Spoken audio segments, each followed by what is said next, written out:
Кайырлы күн достар, сіздермен мөлдір ет пен ұн болса болғаны керемет кешкі ас дайындайтын боламыз. Дәмі керемет дәмді болады, тойымды болады.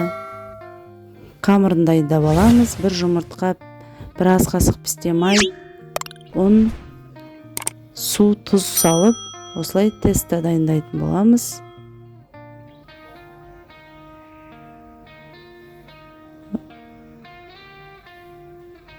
Дайын болған тестамызды 15 минутқа пакетке салып қоямыз. Пакеттен тынған қамырымызды осылай жайып алатын боламыз.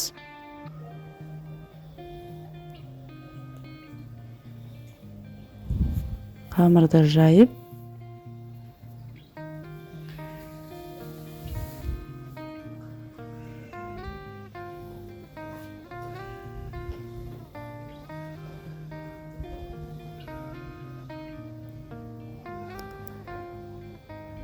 дайын болған қамырымызды кеспеден үлкен етіп осылай кесіп алатын боламыз.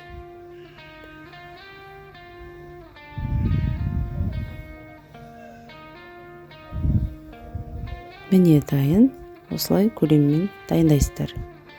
Подливкасын дайындайтын боламыз. Ет, менде сиырдың еті 500 грамм. Май құйып аласыздар. Май молдау болғаны дұрыс.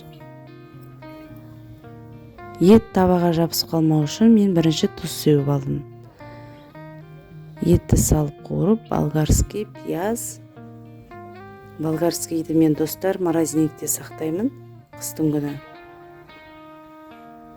Пиязымызды әдемілеп сарығып қуырғаннан кейін болгарский сәбіз салып, осылай баяу отта етіміз піскенше қайнатып аламыз, сосын картоп саламыз.